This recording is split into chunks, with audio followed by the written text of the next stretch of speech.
तो देखिए आप लोगों के स्क्रीन पर आ चुका है सेंट्रल एंड स्टेट टैक्सेस में जीएसटी। आज हम लोग जीएसटी के बारे में डिटेल स्टडी करेंगे। ओके, जीएसटी क्या है, कैसे लगता है, पूरा जितना इसका जानकारी हो सकता है पूरा डिटेल्स में आज चर्चा करने जा रहे हैं। जीएसटी के बारे में ध्यान से सुनेंगे और समझने का भी प्रयास करेंगे। तो सबसे पहले आते हैं जीएसटी जो है, ये इसका पूरा नाम देख लीजिए। तो जीएसटी का पूरा नाम है goods and service tax. Goods and service tax भारतीय संविधान के अनुच्छेद 279 में जीएसटी को रखा गया। 279 में जीएसटी को रखा गया है। इसको जीएसटी का दूसरा नाम भी ध्यान में रखेंगे। जीएसटी का दूसरा नाम भी ध्यान में रखेंगे। क्या जीएसटी का दूसरा नाम है? तो ये destination and indirect tax. Destination और इनडायरेक्ट टैक्स का मतलब ये अप्रत्यक्ष कर है और गंतव्य कर है। गंतव्य कर का मतलब कि वस्तु एक राज्य से दूसरे राज्य में भेजा गया, जिस राज्य में वस्तु का डिलीवरी हुआ उस राज्य में टैक्स देना पड़ेगा, वह राज्य टैक्स वसूलेगी, इसलिए इसका नाम है डेस्टिनेशन, गंतव्य कर। ठीक है। सर्वप्रथम केलकर आयोग ने इस कर को लागू करने की सिफारिश किया था। 2006 में केलकर आयोग ने इस कर को लागू करने की सिफारिश किया था। ये तो 2003 में ही किया गया था और 2006 में पहली बार जीएसटी को लागू करने की घोषणा की गई थी। घोषणा किया गया था और केलकर आयोग सिफारिश किया। जब केलकर आयोग सिफारिश कर दिया तो जीएसटी बिल का प्रारूप तैयार करने वाली समिति की अध्यक्ष थी असीम दास गुप्ता, जो बंगाल के पहले वित्त मंत्री रह चुके थे। उनकी अध्यक्षता वाली कमेटी ने जीएसटी बिल का फॉर्मेट तैयार किया, प्रारूप तैयार किया। तो बड़ा ही महत्वपूर्ण क्वेश्चन। सबसे पहले केलकर आयोग जीएसटी को लागू करने का सिफारिश किया। फिर आपको जीएसटी जो है ये जीएसटी को लागू करने की घोषणा की कब की गई? 2006 में। जीएसटी का प्रारूप कौन सी समिति बनाई? तो असीम दास गुप्ता समिति के द्वारा जीएसटी का प्रारूप तैयार किया गया। विश्व स्तर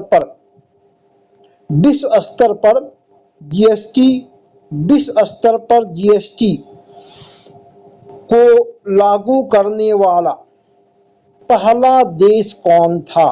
तो ये है फ्रांस। 1954 में फ्रांस विश्व का पहला देश था जो जीएसटी को लागू किया था।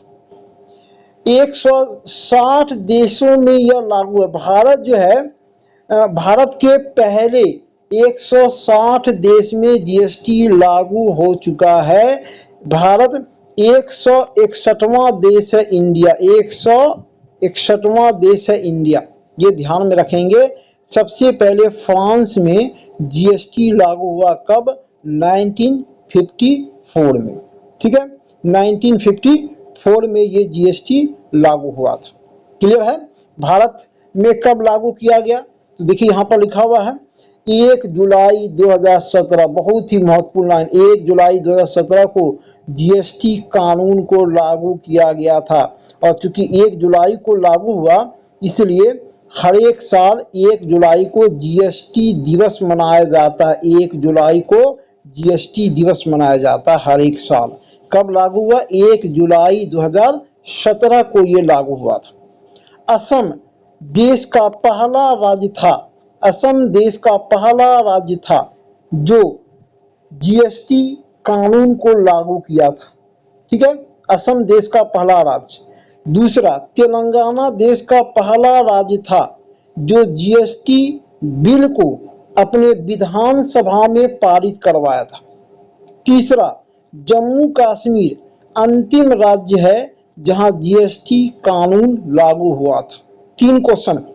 असम देश का पहला राज्य जहां जीएसटी कानून लागू हुआ। दूसरा क्वेश्चन, तेलंगाना देश का पहला राज्य जो जीएसटी बिल को पारित किया। तीसरा, जम्मू कश्मीर देश का अंतिम राज्य था जो जीएसटी को लागू किया था। क्लियर है। जीएसटी के अंतर्गत 17 अप्रत्यक्ष कर, 17 इनडायरेक्ट टैक्सेस, इसमें 8 केंद्रीय कर है, 8 सेंट्रल इनडायरेक्ट टैक्स है और 9 स्टेट इनडायरेक्ट टैक्स का विलय किया गया है और 23 उपकर, 23 उपकर, उपकर मतलब शेष हुआ, सरचार्ज हुआ, ये 23 उपकरों का विलय किया गया। 17 अप्रत्यक्ष कर, 23 उपकरों का विलय जीएसटी में, जैसे वैट है, आपका सेवा कर है ना, एक्साइज ड्यूटी है, इस तरह का 17 इनडायरेक्ट टैक्स का विलय हुआ, जिसमें 8 सेंट्रल टैक्स और 9 स्टेट इनडायरेक्ट टैक्स। इसके अतिरिक्त 23 सरचार्जों का भी विलय जीएसटी में कर दिया गया है। जीएसटी का नारा है एक देश एक कर, एक देश एक कर। ठीक है। जीएसटी से संबंधित संपूर्ण निर्णय कौन लेता, बड़ा महत्वपूर्ण क्वेश्चन है। जीएसटी से संबंधित कोई भी सुधार का हो तो वह निर्णय कौन लेगा? इसके लिए जीएसटी काउंसिल का गठन किया गया। जीएसटी काउंसिल का गठन किया गया है किस अनुच्छेद के तहत? तो भारतीय संविधान के अनुच्छेद 279 ए के तहत जीएसटी काउंसिल का गठन किया गया है। ठीक है। जीएसटी काउंसिल का गठन कब किया गया? तो सितंबर 2016 को जीएसटी काउंसिल का गठन किया गया। जीएसटी काउंसिल के पहले अध्यक्ष कौन थे? तो उस समय के वित्त मंत्री थे अरुण जेटली, जो जीएसटी काउंसिल के प्रथम अध्यक्ष थे। ठीक है। जीएसटी काउंसिल का अध्यक्ष कौन होता है? तो केंद्रीय वित्त मंत्री, केंद्रीय वित्त मंत्री जीएसटी काउंसिल का अध्यक्ष होता है। वर्तमान में जीएसटी काउंसिल का अध्यक्ष कौन है? तो निर्मला सीतारमण, जो वित्त मंत्री है। उपाध्यक्ष कौन होगा? तो राज्य सरकारों के मंत्रियों के बीच निर्वाचित सदस्य, है ना, निर्वाचित, है ना। उपाध्यक्ष कौन होगा इसका? Vice chairman. तो राज्य सरकारों के मंत्रियों के बीच, मतलब राज्य सरकार जितने राज्य हैं उनमें से कोई एक जो है मंत्री इसका उपाध्यक्ष होगा। जैसे सुशील मोदी, है ना, जीएसटी काउंसिल के उपाध्यक्ष। ठीक है। सदस्य कौन होगा जीएसटी काउंसिल में? कौन सदस्य होगा? तो केंद्रीय वित्त राज्य मंत्री, है ना, तथा सभी राज्यों के वित्त मंत्री, सभी राज्यों के वित्त मंत्री और केंद्रीय वित्त राज्य मंत्री इसके सदस्य होते हैं। कितने मेंबर हैं जीएसटी काउंसिल में? तो 23 मेंबर है। बहुत ही महत्वपूर्ण। कितने मेंबर हैं? 33 मेंबर है, सॉरी 33 मेंबर है जीएसटी काउंसिल में। तो जीएसटी काउंसिल का गठन सितंबर 2016 में किया गया। किस अनुच्छेद के तहत? 279 ए के तहत। जीएसटी काउंसिल के प्रथम अध्यक्ष कौन थे? अरुण जेटली। जीएसटी काउंसिल के अध्यक्ष कौन होते हैं? केंद्रीय वित्त मंत्री। ठीक है। मेंबर कौन होगा? तो केंद्रीय वित्त राज्य मंत्री के अतिरिक्त सभी राज्यों के वित्त मंत्री। कितने मेंबर हैं? तो 33 मेंबर हैं। जीएसटी से संबंधित कोई भी निर्णय लेना है तो जीएसटी काउंसिल की बैठक बुलाई जाएगी, उसी बैठक में वह निर्णय लिया जाएगा। जीएसटी के तहत कर का कितना स्लैब रखा गया है ना? तो 4 स्लैब है, 5%, 12%, 18 और 28। 4 कर का दर कितना है? 4 दर है, 5, 12, 18, 28% कर का दर है। जीएसटी किन उत्पादों पर लागू नहीं होता? कौन कौन सा उत्पाद है जिसमें जीएसटी लागू नहीं होता है? तो सबसे पहले पेट्रोलियम पदार्थ जितना है, जितना पेट्रोलियम पदार्थ है, डीजल, केरोसिन, पेट्रोल, सब में। अल्कोहल, इलेक्ट्रिसिटी पर जीएसटी लागू अभी तक नहीं किया गया है। हालांकि पेट्रोल और इलेक्ट्रिसिटी पर जीएसटी लागू करने की मांग जारी है। ठीक है। तो जीएसटी 3 उत्पादों पर लागू नहीं होता है, पेट्रोल, अल्कोहल और इलेक्ट्रिसिटी पर जीएसटी लागू नहीं होता है। ठीक है। तो ये पूरा डिटेल्स में एक इस पेज में हम लोग देख लिए। अब आगे हम लोग देखते हैं दूसरे पेज की ओर।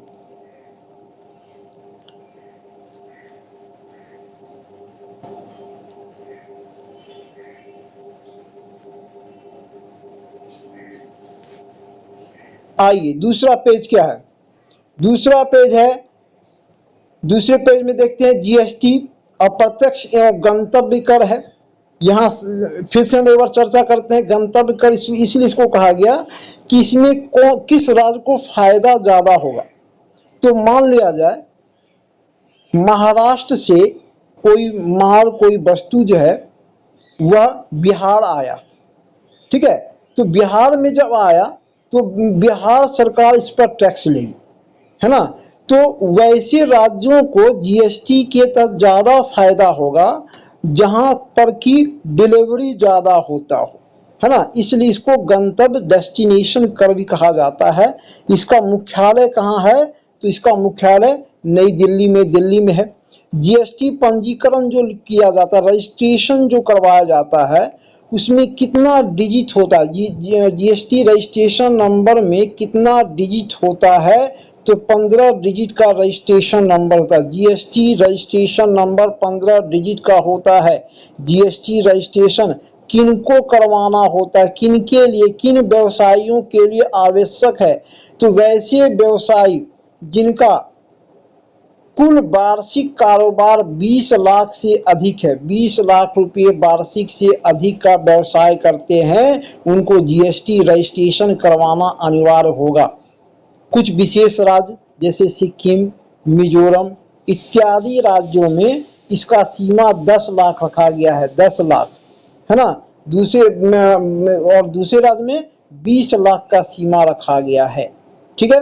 तो ये जीएसटी रजिस्ट्रेशन करवाना होगा, है ना। रजिस्ट्रेशन संख्या कितना है, डिजिट कितना है, तो 15 डिजिट का होगा। किसको करवाना होगा, तो 20 लाख वार्षिक से ज्यादा अगर व्यवसाय कर रहे हैं तो आपको जीएसटी का रजिस्ट्रेशन करवाना अनिवार्य होगा। जीएसटी में ई वे बिल को इंट्रोड्यूस किया गया। 1 अप्रैल 2018 को ई वे बिल लाया गया। ई वे बिल है क्या, थोड़ा सा शॉर्ट में हम इंट्रोडक्शन देना चाहेंगे। 1 अप्रैल 2018 को ई वे बिल को लागू किया गया। ई वे बिल क्या है कि पहले क्या था कि अगर कोई माल ट्रक पर लाद करके पंजाब से बिहार आया, तो बिहार आने के दौरान ट्रक ड्राइवर को कई मुसीबतों का सामना करना होता था।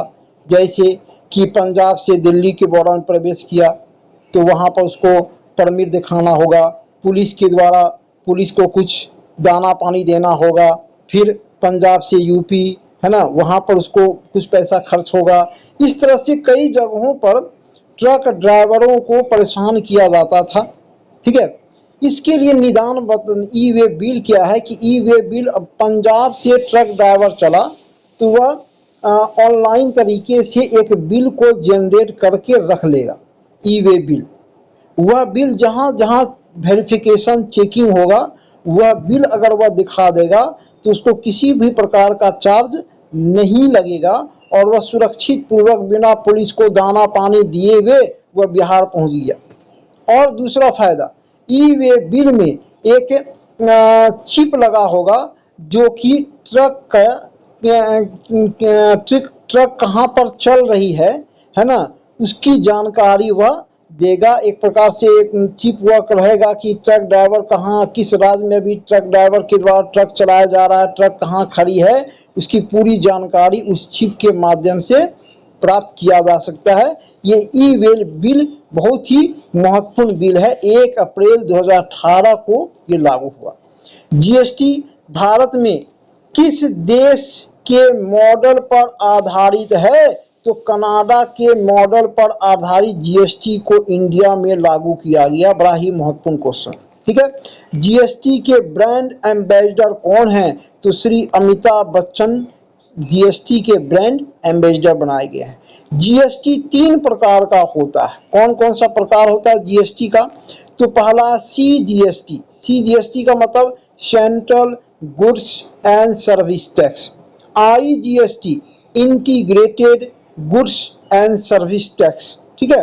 और तीसरा SGST state goods and service tax. तीनों के बारे में थोड़ी बहुत जानकारी। Central goods and service tax, इसके तहत जिन वस्तुओं को रखा गया है, जिन मदों को रखा गया है, उस पर टैक्स लगाने का अधिकार सेंट्रल गवर्नमेंट को है। IGST कहाँ लगेगा? तो इंटर स्टेट मतलब कि महाराष्ट्र से बिहार में आया है ना, बिहार में कोई माल आया, महाराष्ट्र से चलकर बिहार में आया, तो उस पर IGST लगेगा। कौन वसूलेगा? तो सेंट्रल गवर्नमेंट वसूलेगी, है ना, लेकिन डिलीवरी जिस राज्य में हुआ है उस राज्य को भी हिस्सा दिया जाएगा IGST के तहत। SGST ये स्टेट गवर्नमेंट जो राज्य से संबंधित वस्तुएं हैं जो एक राज्य में ही उसका उपयोग हो रहा है, उस पर स्टेट गवर्नमेंट SGST लागू करेगी। ठीक है, तो GST 3 प्रकार का होता है, CGST, IGST, SGST। एक और GST जो चर्चे में है लेकिन वह जो है आपको SGST का ही भाग है, लेकिन हम बता देते हैं UTGST क्या है?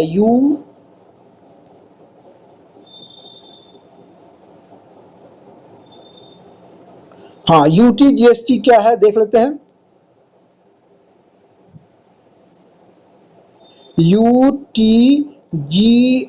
UTGST का मतलब union territory goods and service tax. जो यूनियन टेरिटरी है हमारे देश में वहां पर ये लागू होता है। ये SGST का ही भाग है। इसको कुछ लोग जो है SGST को 4 प्रकार से बांटे हैं, लेकिन ये 3 ही प्रकार का है। UTGST जो है SGST का ही भाग है। ठीक है, तो SGST 3 प्रकार का, CGST, IGST and CGST, IGST और SGST। तो GST 3 प्रकार का होता है। ये GST बिल को जो संसद में रखा गया था वो 122वें संशोधन के तहत रखा गया था, 122वां संशोधन। और जब GST बिल संसद में पास हो गया तो 101वां संशोधन अधिनियम के तहत यह लागू हुआ था। 101वें संशोधन अधिनियम के तहत ये लागू हुआ था GST कानून। ठीक है, तो ये GST बहुत ही महत्वपूर्ण चैप्टर है ना। ये GST के बारे में पूरा डिटेल्स में हम लोग चर्चा किया। मुख्यालय नई दिल्ली में है, पंजीकरण संख्या समझ में आ गया। इसमें किन व्यवसायियों पर लागू है? तो सभी राज्यों में 20 लाख, विशेष राज्य में जैसे मिजोरम, सिक्किम इत्यादि राज्यों में 10 लाख का सीमा है। ठीक है, GST ई-वे बिल कब से लागू हुआ? 1 अप्रैल 2018 से। GST भारत में किस देश के मॉडल पर आधारित है?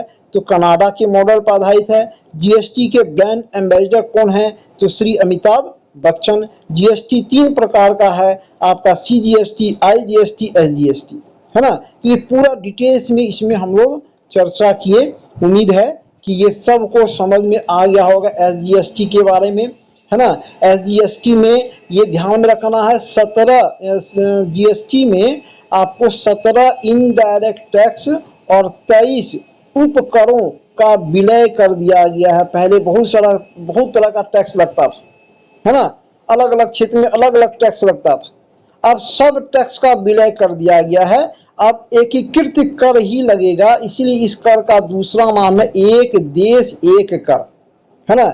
एक देश एक कर मतलब कि वह एक ही बार वह कर का आरोपण होगा। पहले मान लिया जाए कोई वस्तु बना, ठीक है, तो उत्पादक से लेकर ग्राहक तक पहुंचने तक उस वस्तु पर अनेक प्रकार का टैक्स लगा। जैसे उत्पाद कर लग गया, सेवा कर लग गया, वैट लग गया, अलग अलग का टैक्स लगा। और इसका परिणाम क्या हुआ कि वह वस्तु जो ग्राहक तक गया उसका दाम काफी बढ़ गया। मान लिया जाए उत्पादक 10 रुपये में उस वस्तु का निर्माण किया, तो टैक्स लगने के बाद ग्राहक तक वह वस्तु पहुंचने पर उसका दाम 50-60 रुपया हो जाता था और लागत कितना है? 10 रुपया। ठीक है, तो इसके निदान के लिए, इन समस्याओं के निदान के लिए ही GST को लागू किया गया है कि एक बार अगर टैक्स लगता है तो वस्तु जो है ग्राहक तक सस्ते दामों पर पहुंच पाएगी। हालांकि अभी भी GST हमारे देश में पूरी तरह से सक्सेसफुल नहीं है, है ना। ये बहुत ही अच्छा कानून है, लेकिन इसमें जो है वर्ल्ड बैंक भी कह चुका है कि यह मतलब भारत के आर्थिक जगत को बदल कर रख देगा, है ना, एक प्रकार का आर्थिक क्रांति लेकर आया है।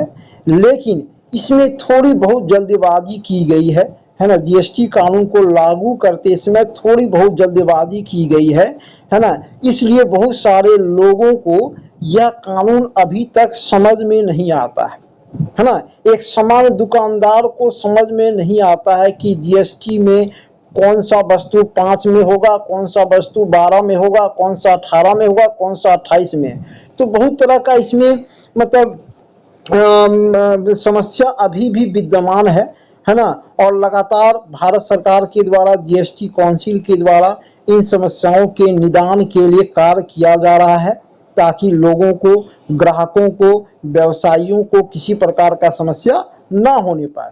धीरे धीरे उम्मीद किया जाना चाहिए कि धीरे धीरे जो भी समस्या है जीएसटी से संबंधित, वह समस्या समय दर समय दूर हो जाएगा, है ना। और आगे आने वाले समय में एक देश एक कर का जो नारा है, एक देश एक कर का जो लक्ष्य है, वह जीएसटी के तहत प्राप्त हो जाएगा। हम ग्राहकों को वस्तु जो है बहुत ही सस्ता और रीजनेबल दाम पर उपलब्ध होगा, जो अभी तक उपलब्ध नहीं हो रहा है।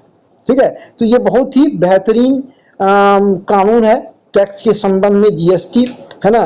धीरे धीरे इसमें जब सुधार होता जाएगा तब हमें पता चलेगा कि ये हमें कितना फायदा दे रहा है। ठीक है, तो ये बहुत ही महत्वपूर्ण चैप्टर था जीएसटी से संबंधित। उम्मीद करते हैं सभी को समझ में आ गया होगा, क्लियर समझ में आ गया होगा सबको, है ना। पूरा जीएसटी को पूरा अच्छी तरह से देख लेंगे। इस वीडियो को हम यूट्यूब में भी डाल देते हैं। अगर अभी जिसको समझ में नहीं आया हो तो हमारा यूट्यूब वीडियो देख लीजिएगा फिर से, और उस वीडियो को शेयर भी कर दीजिएगा। Okay, thank you to all of